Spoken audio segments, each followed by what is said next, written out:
Hi hello नमस्कार. आपलं सर्वांचं अद्वैत माइंड वेल्थ टॉक्स मध्ये मी आरजे प्रशांत मनपूर्वक असं स्वागत करतोय. आजपासून आपल्याला या चॅनलवरती अनेक भन्नाट वेगवेगळे विषय पाहायला मिळणार आहे आणि भरपूर अशी माहिती आपल्याला या एकंदरीत सगळ्या व्हिडिओमधून मिळणार आम्ही देण्याचा प्रयत्न करतोय. तर आपल्याला माइंडफुलनेस ऑफ चिल्ड्रन आणि पॅरेंट्स आणि स्टुडंट या सगळ्या गोष्टींची आपल्या आयुष्यामध्ये काय गरज आहे आणि हे सगळं काही आज आपण आपल्या या पॉडकास्टमध्ये बघणार आहोत.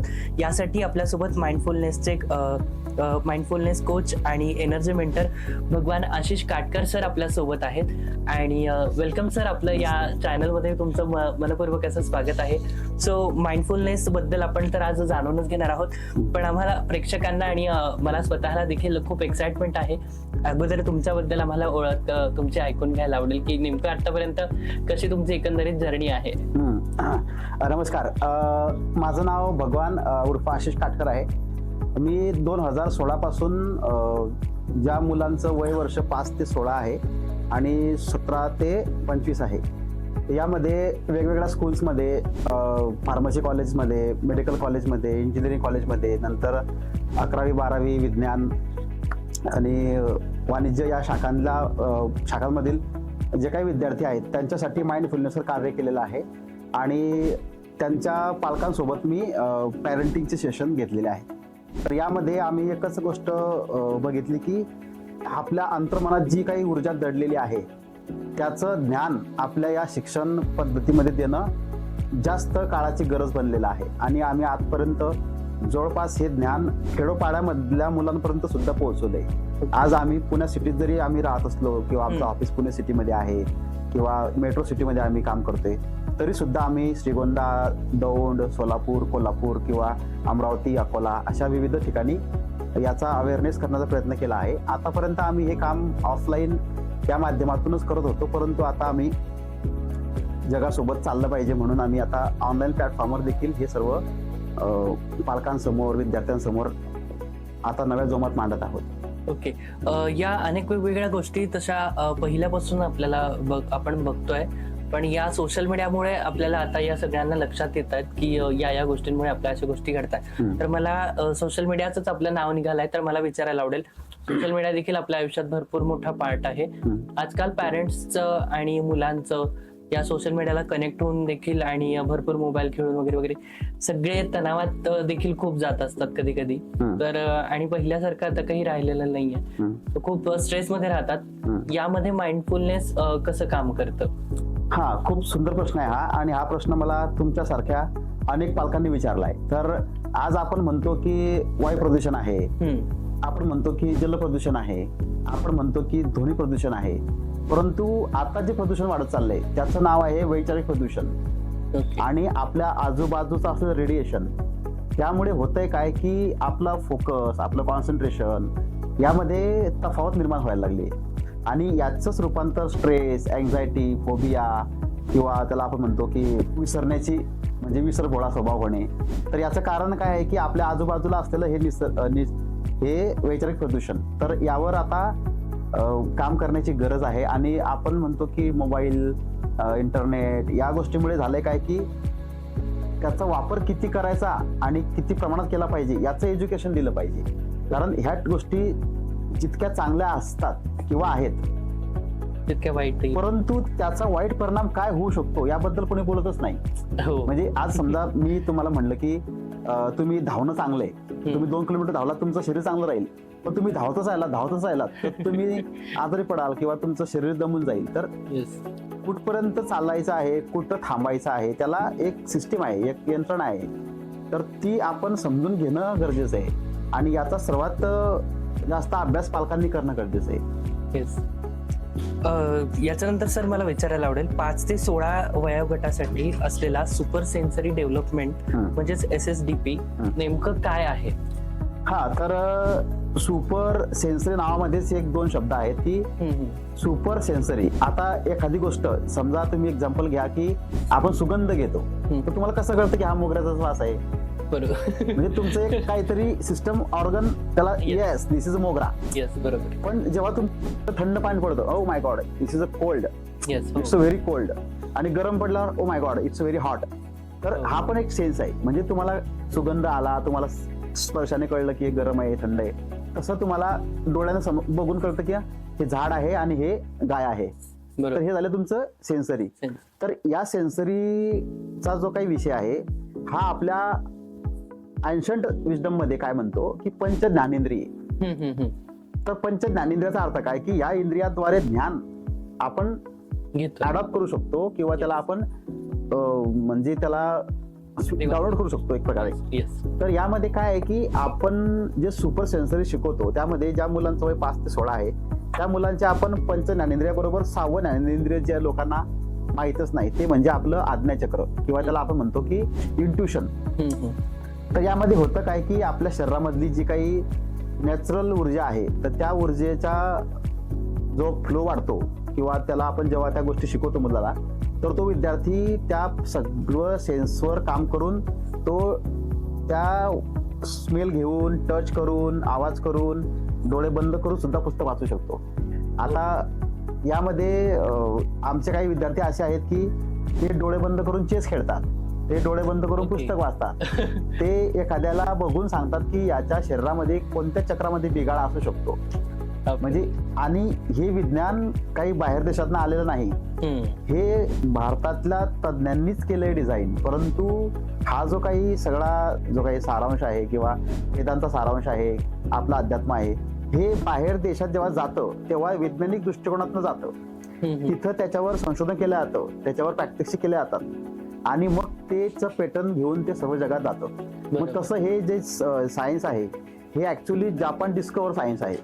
परंतु याला जो काही पूर्ण मुळाचा बेस आहे आपण म्हणतो ना रूट, तर हा रूट आपला एन्शंट विजडमच आहे जो आपण हळूहळू विसरत चाललोय आणि ती लोक अडॉप्ट करत चालली आहेत. आज तुम्ही बघा की आज जापान सारखा देश जो म्हणतो की मला युद्ध नको, बुद्ध हवा आहे. आज तुम्ही बघा की जेव्हा एखादा व्यक्ती कुंभमेळ्यामध्ये येतो, एखादा व्यक्ती जेव्हा एखाद्या मोठ्या यात्रेमध्ये येतो जसं की साऊथ इंडियामध्ये असतं, तर यामध्ये काय आहे की ते लोक आपल्या शास्त्राचा, आपल्या वेदांचा जो अभ्यास करतात तो एक शास्त्रीय पद्धतीने करतात आणि स्वतःला सायंटिस्ट म्हणतात. तर त्यापैकी हा एक प्रकार आहे की आपलं जे काही विजडम आहे तर त्यामध्ये या गोष्टींचा आधीपासून उल्लेख केला गेलेला आहे की सुपर सेन्सिटिव्ह डेव्हलपमेंटमध्ये होतं काय की आपल्या ज्ञानेंद्रियांचा आणि आपल्या सप्तचक्रांचा जो ऊर्जा संगम आहे तो एकत्र जेव्हा येतो तेव्हा आपण कोणत्याही गोष्टीच्या ऊर्जेला आपण मर्ज होऊ शकतो आणि ती इन्फॉर्मेशन डाउनलोड करू शकतो. म्हणजे एखादा विद्यार्थी 10 तासाचा अभ्यास तासाभरात सुद्धा करू शकतो, यात काही मोठं नवल नाही. परंतु हे गिनी चुनी लोकांनाच माहिती आहेत. मग त्यातलं जापान तुम्ही बघा की जापानमध्ये 100 मुलं असतील क्लासमध्ये तर 90 मुलांना सारखे मार्क्स मिळतात. तसं इंडियात होत नाही. का नाही होत आहे? कारण की त्याबद्दल ज्ञानच नाही, त्याबद्दल अवेअरनेसच नाही, कोणी एज्युकेट करायला तयार नाही. आणि या गोष्टी तर आम्ही विविध शाळांमध्ये केलेल्या आहेत की बाबा ज्या मुलांना 60% पडायचे त्यांना 80, 85, 90 वर नेलेले. परंतु आमचं म्हणणं काय की तुम्ही हा फ्लो कंटिन्यू ठेवा, कारण झाडाला पाणी द्यायची गरज कुठपर्यंत आहे जोपर्यंत मुलं स्ट्रॉंग होत नाही. परंतु आपल्याकडे काय होते, 2 महिने फुटबॉल खेळणार, 4 महिने चेस खेळणार, 2 महिने लगोरीज खेळणार, 2 महिने आर्चरीज खेळणार. त्यामुळे पालकांना संभ्रमच आहे आणि पालकांनाच ते कळत नाही की ते करायचंय कसं. तर आमच्या माध्यमातून आम्ही काय करतो की त्या पालकाला, त्या मुलाला प्रॉपर एका कुटुंबासारखं गाईड करतो की बाबा सुपर सेन्सरी मधनं तुमचा मुलगा हा जेई मध्ये टॉप करू शकतो, नीट मध्ये टॉप करू शकतो, एमपीएससी मध्ये, युपीएससी टॉप करू शकतो. पण गरज काय आहे, तुम्ही रूट आहात, तुमची मुलं फ्रूट आहेत. तर तुम्ही जर का मजबूत असाल तर त्यांना मजबूत करायची काही गरज नाही, कारण त्यांच्यात चैतन्य आहे, त्यांच्यात ती ऊर्जा आहे. फक्त तुम्ही त्यांना मानसिक आधार द्या, त्यांना गाईडलाईन द्या, त्यांच्याशी प्रेमाने वागा, बाकी सर्व आम्ही शिकवू त्यांना. आता आमच्याकडे असे विद्यार्थी आहेत की ते 65% होते, 60% होते, आम्ही त्यांना 90 पर्यंत आणलेले आहे. परंतु आमचा उद्देश काय आहे की हे आम्हाला नकोय, आम्हाला काय हवंय की त्यांनी टॉप करावं. कशामध्ये? जेई टॉप करावं, त्यांनी नीट मध्ये टॉप करावं, त्यांना फ्री शीट मिळावं, नंतर त्यांनी एमपीएससी मध्ये फर्स्ट सेकंड रँक मध्ये यावं, युपीएससी मध्ये त्यांनी टॉप रँक मध्ये यावं. आमचा उद्देश हे आहे. म्हणजे हे उद्देश आम्हाला ज्यांच्याकडनं शिकायला मिळालं आम्ही त्यांचे मनापासून आभारी आहोत की छत्रपती शिवाजी राजे महाराज. तर यांनी जेव्हा एक राज्याभिषेकचा सोहळा आयोजित केलेला तर तेव्हा झालं असं की खूप सारी मंडळी आलेली तिथे गडावर आणि एकाने विचारलं की महाराज या गडावर माणसाला येणं अवघड आहे, इथं हत्ती कसा आला? तर राजाने फार उत्तर छान दिलं की अहो, तो हत्ती छोटा असताना डोलीमध्ये घालून इथे आणलेला, आता तो इथे मोठा झालेला आहे. तर याच्यावर हे समजतं की तुमची जी मुलं आहेत ना, ती आता छोटा हत्ती आहे. त्याला जर तुम्हाला राज्याभिषेक करताना हवाय पाहायचा असेल त्या गडावर, तर तुम्हाला तयारी आतापासून करावी लागेल. तर आज तुम्ही बघा की प्रज्ञानंदा, डी गुकेश आणि मॅग्नू सारखी जी काही मुलं आहेत, हे जगविख्यात मूर्ती का बनलीत? कारण त्यांच्या वडिलांनी वयाच्या 5व्या वर्षी निर्णय घेतला की माझ्या मुलाला मला वर्ल्ड चॅम्पियन बनवायचा आहे. आज तुम्ही गुकेशचं बघा, 7-8 महिन्यापूर्वीचीच घटना आहे की त्यांच्या मम्मीचं इंटरव्ह्यू बघितला आम्ही. त्यांनी सांगितलं की माझ्या मुलाला फक्त 3 आवर्स स्कूलिंग होतं, तो 10 आवर्स फक्त प्रॅक्टिस करायचा, कोणती? चेस. आणि त्यांनी 9व्या वर्षी पूर्ण घेतला होता की मी माझ्या मुलाला सुपर सेन्स डेव्हलपमेंट या प्लॅटफॉर्म मधून चेसच्या माध्यमात, चेसचा प्लॅटफॉर्म वापरून त्याला वर्ल्ड चॅम्पियन बनवणार आम्ही. आणि गुकेशने पण एक वाक्य बोललं तेव्हा की मी वर्ल्ड चॅम्पियन मॅग्नुसला हरवणार. आणि 2024 मध्ये ही घटना घडली. आणि हे आपण दोघांनीच नव्हे, आपण नुसतं पुणे मुंबईनेच नव्हे, तर या अख्ख्या जगाने पाहिले. अगदी त्याचप्रमाणे आपला प्रज्ञानंदा जो आहे, जो आता 21 वर्षाचा होतोय, 19-20 वर्षाचा होतोय, तर तो विद्यार्थी देखील 3 आवर्स स्कूलिंग आणि चेसच खेळायचा. तो पण वर्ल्ड चॅम्पियन, अर्जुन पुरस्काराचा मानकरी ठरला. तर या आई वडिलांना आम्ही खरंच म्हणजे आम्ही त्यांचं कौतुक किती करावं आम्हाला प्रश्न पडतो की असे आई वडील पाहिजेत की बाबा त्यांनी ठरवलं की माझ्या मुलाला वर्ल्ड चॅम्पियन बनवायचं म्हणजे बनवायचं, आणि ते घडलं. मग आमचं म्हणणं काय आहे की तुम्ही रूट्स आहात तर तुम्ही मजबूत पाहिजे, तुमचं फ्रुट्स हे म्हणजे खूप चांगलं असणार. तर या माध्यमातून आम्ही काय शिकवतो मुलांना की how to improve your concentration, how to improve your memory power, how to balance your emotion, how to pray to God, how to spread unconditional love, आणि how to get huge success, आणि how to increase your academic growth also. तर हा programme जो आहे हा वय वर्ष 5 ते 16च्या मुलांसाठी हा म्हणजे असं एक अतुल्य किंवा अतुलनीय क्षमता विकसित करणारं विज्ञान ठरलंय. आणि याला संपूर्ण वैज्ञानिक बेस आहे. म्हणजे काही लोकांना थोडंसं हे जादू टाईप वाटतं, परंतु काय जादू वगैरे नाही आहे, हे पूर्ण आणि एन्शंट प्लस मॉडर्न सायन्स आहे. ओके, खूप मस्त वाटते सर. आणि खूप वेगवेगळ्या गोष्टी तुमच्या या माहितीमधून आम्हाला मिळत आहेत. आणि तुमचं हे वाक्य खूप आवडलं की तुम्ही रूट असाल तर तुमचं फ्रूट चांगले होईल. सो याच्यानंतर आपल्या कॉन्सन्ट्रेशनचा आता मुद्दा निघाला होता. तर या कॉन्सन्ट्रेशनचा आणि मेमरी आणि आपल्या बिहेवियर मध्ये बिहेवियर वरती हा कसा परिणाम करतो हा संपूर्ण प्रोग्राम आपला? हा, तर आता कसं आहे की हा खूप छान प्रश्न आहे. आता काय असतं की आपण हा जो प्रोग्राम जो करतोय ना, तर याचं पहिली गोष्ट काय की आपल्याकडे जे लंडन रिसर्च सेंटर आहे त्यांनी आपल्याला सर्टिफाईड केलेलं आहे. त्यांनी आपल्याला त्या गोष्टीबद्दल पूर्णतः ट्रेनिंग दिलेलं आहे आणि आपल्याकडे त्याचं सर्टिफिकेशन सुद्धा आहे. म्हणजे आता आपण इंटरनॅशनल ट्रेनर आहोत, म्हणजे की आणि आपली जी टीम आहे ती सुद्धा सर्टिफाईडच आहे. त्यामुळे काय आहे की त्यामध्ये प्रत्येक गोष्टीचा प्रत्येक विषयाला अनुसरून एक पैलू आहे की त्या मुलाचं कॉन्सन्ट्रेशन मध्ये काय प्रॉब्लेम्स येत आहेत किंवा त्याला कसं अनालिसिस करायचं. तर याच्यामध्ये काय असतं की त्याचे जे 5 लोब आहेत तर त्या 5 लोबवर काम होतं. त्यामध्ये प्रामुख्याने आपण त्याला पंचज्ञानेंद्रिय ओळखतो. त्यात स्मेल आहे, टच आहे, नंतर तुमचं व्हिजन आहे, नंतर हिअरिंग आहे आणि तुमचं काय म्हणतो आपण त्याला टेस्ट आहे. तर हे विविध प्रकारचे 5 लोब असतात, ते प्रामुख्याने काम करतात. पण यामध्ये आपल्या शरीरात जे 7 चक्र आहेत, तर 7 चक्रामध्ये जे 6वं चक्र आहे ते आज्ञाचक्र. तर ते आज्ञाचक्राचं आपण जेव्हा ऍक्टिव्हेट करतो त्या व्यक्तीला, त्या मुलाला, तर त्याची पिनियल ग्लॅंड हिट होते आणि त्याला जे काही डाउनलोड करण्याची क्षमता आहे, जे काही ऍब्सॉर्ब करण्याची क्षमता आहे, ती जवळपास 100 टाइम्स वाढते. म्हणजे 10 तासाचा अभ्यास करणारा मुलगा आणि 1 तास अभ्यास करणारा मुलगा जर तुम्ही बघितला, जर तुम्ही यांची एक्झाम घेतली तर तुम्हाला 1 तास अभ्यास करणारा मुलगा टॉप करेल. हे याच्यात मध्ये प्रामुख्याने आढळणारा एक मोठा बदल आहे. आणि माझ्याकडे आता एक विद्यार्थी मी तुम्हाला नाव सुचवतो. त्यांचं नाव आहे सार्थक संदीप काळभोर. तर हा व्यक्ती लोणी काळभोर येथे राहतो आणि त्यांचे वडील नर्सरी व्यवसाय करतात. हा विद्यार्थी जेव्हा आमच्याकडे आलेला तेव्हा हा विद्यार्थी 10वीला होता. आता वडिलांचा नर्सरी व्यवसाय म्हणजे ऑलमोस्ट ऍग्रिकल्चर फील्डकडे त्यांचा कल. परंतु आम्ही जेव्हा या गोष्टी या विद्यार्थ्यावर अप्लाय करत गेलो तर तुम्हाला आश्चर्य वाटेल की हा विद्यार्थी 10वीला म्हणजे पहिल्या क्रमांकाने उत्तीर्ण झालाय सीबीएसई. नंतर 11वी 12वी मध्ये त्याने PCMB घेतलेला आणि 12वीच्या आधी त्याने NDA दिलेली एक्झाम. तर तो NDAच्या रिटर्न मध्ये सुद्धा तो उत्तीर्ण झाला. ओके. त्या रँक मध्ये तो आला. नंतर त्याच्यानंतर SSB इंटरव्ह्यू असतो. SSB म्हणजे स्टाफ सिलेक्शन बोर्ड. त्यामध्ये सुद्धा सिलेक्शन झालं. आता एक नर्सरी व्यावसायिक धारक आणि NDA हा जो काही प्रवास आहे हा जर आपण असा ऐकला तर याच्यामध्ये एक गोष्ट अशी कॉमन आहे की ज्या मुलाचे पालक हे आर्मीत आहेत, नेव्हीत आहेत किंवा इंडियन एअरफोर्समध्ये आहेत त्यांचीच मुलांचं शक्यतो रिलेशन होतं. पण आम्ही सार्थक सोबत असं काही आश्चर्य केलं सार्थकने, पण त्या सार्थकचे पण प्रयत्न आहेत.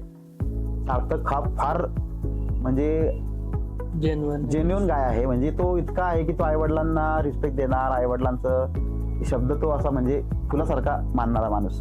आणि इतका तो शांत, विपश्यना पण त्याने केली. तर हा विद्यार्थी इंडियन एअरफोर्स मध्ये सिलेक्ट होतोय. म्हणजे अजून आम्ही तुम्हाला काय मोठं एक्झाम्पल द्यावं. म्हणजे तुम्ही विचार करा की एक व्यवसायधारक व्यक्तीचा मुलगा ज्यांचं आईवडिलांचं बॅकग्राऊंड ऍग्रिकल्चरचं आहे, त्यांचा मुलगा जर का भारतीय वायुसेनेमध्ये झेंडा लावू शकतो तर बाकीच्या मुलांचं काय, आपण किती चांगलं काम करू शकतो. तर या माध्यमातून आम्ही हे सांगतो की सुपर सेन्सरी डेव्हलपमेंट जो प्रोग्राम आहे हा प्रत्येक मुलासाठी मी म्हणतो की 100% गरजेचा आहे. ओके. खूप मस्त सर. मोबाईल ऍडिक्शन आणि हायपर ऍक्टिव्हिटी करणारे आपल्यामध्ये आपल्याला भरपूर बघायला मिळतात. अशा मुलांवरती आपला माइंडफुलनेसचा प्रोग्राम कसं हे करून देतो, फायदा करून देतो? तर आता प्रामुख्याने हा प्रश्न असा आहे की माइंडफुलनेस म्हणजेच काय की सजगता. तुम्ही प्रत्येक गोष्टीबद्दल सजग राहिलं पाहिजे.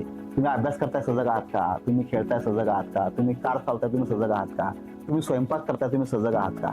तर माइंडफुलनेसचा अर्थ काय, सजगता. की तुम्ही प्रत्येक वेळेला सजग आहात.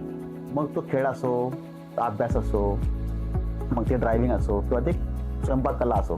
तर माइंडफुलनेस काय सांगतं की असा एक आयाम की जो निसर्गरित्या सर्वांसाठी कायम आहे. म्हणजे स्त्री असो वा पुरुष असो त्यांच्यासाठी. आता तुम्ही एक्झाम्पल घ्या की तुम्ही श्वास घेताय तर तुम्ही जिवंत आहात, तुम्ही श्वास सोडताय तेव्हा माहित नाही काय होणार आहे. तर मग जर श्वास येतोय आणि जातोय तर हा जो काही प्रवास आहे तर हाच प्रवास आहे की तुम्ही कोणत्या गोष्टीबद्दल सजग आहात. तुम्ही श्वास घेताना सजग आहात का, नाही किंवा असालही. तर माइंडफुलनेस काय सांगतं की how to balance your life, how to balance your academic growth, how to improve your sports activities, sports improvement, how to behave with society आणि how to grow with unconditional love. तर थोडक्यात काय की mindfulness म्हणजेच काय की जीवनाचं असं एक शास्त्र जे प्रत्येकानं अंगीकारण्याची गरज आहे. आणि या माध्यमातून आता जे तुमचा प्रश्न होता की मोबाईल ऍडिक्शन वगैरे आहे, तर कुठंतरी आपण त्या टेक्नॉलॉजीला पाठीशी घातलेलं आहे. पाठीवर घेणं आणि पाठीशी घालणं या गोष्टी वेगवेगळ्या आहेत. त्यामुळे आपण काय केलं, टेक्नॉलॉजीला जास्तच आपण जवळ केलेलं. तर टेक्नॉलॉजी ही कामाचीच आहे, परंतु तिचा वापर हा योग्यरित्या करणं गरजेचं आहे आणि याचे धडे पालकांनी मुलांना देणं गरजेचं आहे. तर माइंडफुलनेस हे विद्यार्थ्यांसाठीच नव्हे तर जे काही कॉर्पोरेट्स आहेत, जे काही गृहिणी आहेत, जे काही टीचर्स आहेत, प्राध्यापक आहेत किंवा सायंटिस्ट आहेत, या सर्वांसाठी काम करतं. तर या सर्वांना माइंडफुलनेसचा फायदा होतो आणि कोचिंग आम्ही देत असतो. तर त्याचा फायदा हा मोबाईल ऍडिक्शन सोडवण्यासाठी म्हणा किंवा एखादं व्यसन जडलं असेल कोणाला त्यासाठी सुद्धा तो कमी करण्यासाठी होत असतो. फक्त त्याची प्रॅक्टिस मात्र करणं गरजेचं आहे. ओके. खूप मस्त सर. मला प्रेक्षकांसाठी हा प्रश्न विचारायला आवडेल की आतापर्यंत तुम्ही आपल्याला मध्ये बोलला पण की हा काही ढोंगी प्रकार किंवा अशा काही गोष्टी नाही आहेत. तर शॉर्ट नोटीसवरती मला तुम्ही सांगू शकाल का की नेमकं माइंडफुलनेस हा प्रोग्राम मध्ये आपण नेमकं काय ऍक्टिव्हिटी घेतो, म्हणजे शॉर्ट मध्ये, की जेणेकरून आपल्या प्रेक्षकांना ते क्लिअर होईल. आता याच्यामध्ये कसं आहे की याच्यामध्ये बऱ्याचशा टेक्निक वेगवेगळ्या असतात. समजा आता एक्झाम्पल घ्या की आम्ही त्यांना म्हणतो की आसन सिद्धी, म्हणजे तुम्ही हाऊ टू सिट. ओके, म्हणजे तुमची स्पाइन कॉर्ड कशी अलाइन ठेवायची आहे, तुमचं चेहरा कसा ठेवायचा आहे, डोळे कसे ठेवायचे, नंतर मुद्रा विज्ञान, की तुमच्या हे जे 5 बोट आहेत, हे 5 बोट नसून हे पंचमहाभूत आहेत. येस. तर हे याला अग्नी म्हणतात, याला वायू म्हणतात, याला आकाश म्हणतात, याला तुमचं पृथ्वी म्हणतात, याला जल म्हणतात. बरोबर. तर मग याचं असंच का करायचं, असं का करायचं, अशा खूप काही मॉडेलिटीज आहेत. नंतर याच्यामध्ये काही थोडंसं आम्ही त्यांचं ब्रेन एक्सरसाइजेस आहेत, त्याला ब्रेन जिम म्हणतो आपण. नंतर याच्यामध्ये थोडंसं आम्ही मंत्र वगैरे घेतो, त्याला आपण म्हणतो स्ट्रिंग थेरी.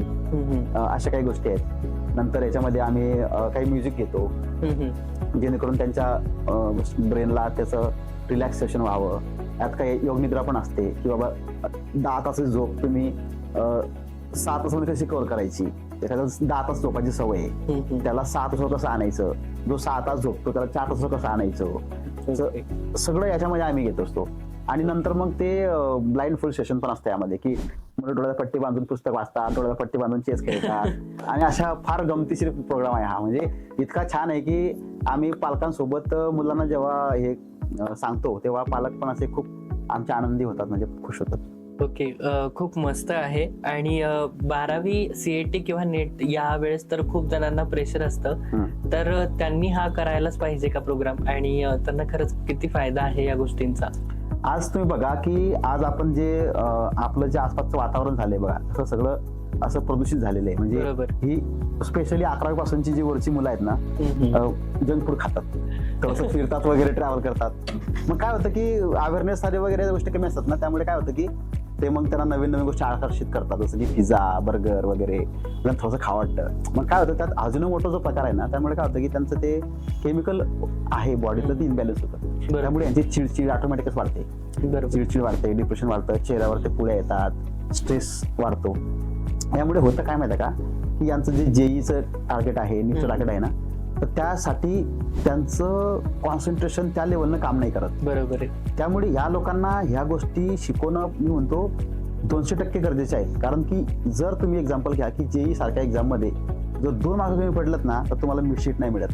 बरोबर. आणि त्याचा हा फटका आपल्याला मोठ्या स्वरूपात बसतो. कारण का की जर का मग ते कॉलेज म्हणलं की आम्हाला सीट फुल झाल्यात आणि आता आमच्याकडे फक्त कोट्यामध्येच ऍडमिशन आहे, तर जे काम 2 लाखात व्हायला पाहिजे ते तर आपलं 6-7 लाख मोजावं लागतील. बरोबर. मग त्यासाठी त्या मुलांना हे तर मी म्हणतो जास्त गरजेचं आहे.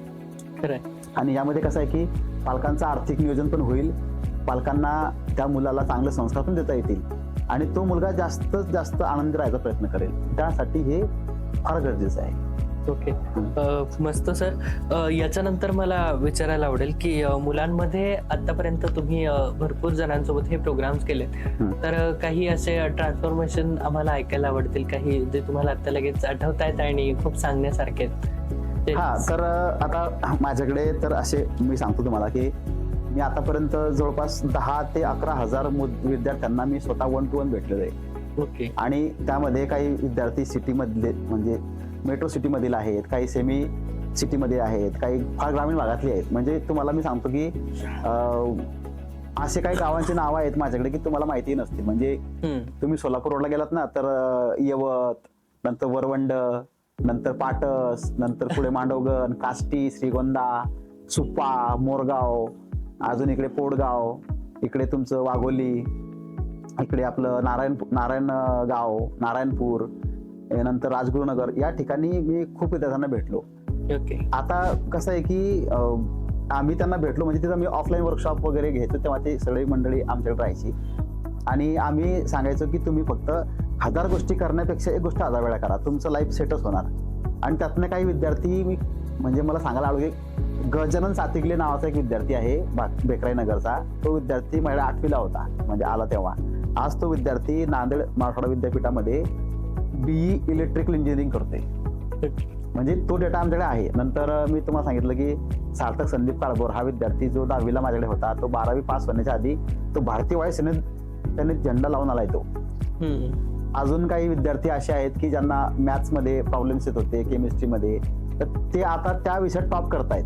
म्हणजे इतकं यामध्ये रिझल्ट आहेत आमच्याकडे की आता खूप असल्यामुळे आम्ही तुम्हाला मोजके सांगू शकतो, कारण की तितका वेळ पण नाहीये. तर अशा भरपूर विद्यार्थ्यांशी मी भेटलो, त्यांना मदत केलेली आहे मी. आणि खूप छान प्रवास आहे हा आमचा त्या म्हणजे त्या ठिकाणी. तर मला सांगायला आवडेल की विद्यार्थी हा खेड्यामधला असो का सिटीमधला असो, म्हणजे माझं म्हणणं असं आहे की सराव आणि सामना हा असा झाला पाहिजे की त्याच्यामध्ये तुमचा विजय निश्चित झाला पाहिजे. खरंय. तर मी पुन्हा सांगेन की काही फरक पडत नाही की हा विद्यार्थी खेड्यामधला आहे का हा विद्यार्थी पुण्यातला आहे. एनडीएची एक्झाम होणार असेल तर एनडीएची मध्ये जो काही विद्यार्थी आहे तो कुठलाही असला तर एनडीएची एक्झाम होणार आहे. जर तो विद्यार्थी पुण्यातला आहे, मुंबईचा आहे, त्याला युपीएससी द्यायची आहे, तर त्याला युपीएससी मध्ये जो अभ्यास करायचा तो अभ्यास त्याला करायचाच लागणार. तो काही जळगावचा आहे, तो लातूरचा आहे म्हणून त्याला प्रश्न वेगळे नसणार. त्याला तेच प्रश्न असणार, त्याला तिथून जावं लागेल एक्झाम द्यायला आणि त्याला एक्झाम क्रॅक करावी लागेल. त्यामुळे माझा हाच अनुभव आहे की तुम्ही खेड्यामध्ये असा का तुम्ही शहरामध्ये असा, एक युद्ध स्वतः विरुद्ध आहे आणि तुम्हाला ते लढल्याशिवाय पर्याय नाही. बरोबर आहे. खूप छान वाटलं सर तुमच्यासोबत आज बोलून. आणि माइंडफुलनेस हा एक वेगळा प्रोग्राम आज आपल्या प्रेक्षकांना समजणार आहे आणि खूप मस्त आणि अगदी सोप्या भाषेत तुम्ही या गोष्टी सांगितल्या आणि किती आपल्या आयुष्यात ते सध्या महत्वाचं हे देखील छान सांगितलं. अद्वैत माइंड वेल्थ टॉक्स मध्ये आज आपण खूप छानशी माहिती घेतलेली आहे. तुम्हाला ही माहिती कशी वाटली आम्हाला नक्की सांगा. भगवान काटकर सर आपल्या सोबत आज होते आणि नक्की तुम्ही देखील या गोष्टींचा अनुभव घ्यायला विसरू नका. धन्यवाद. धन्यवाद.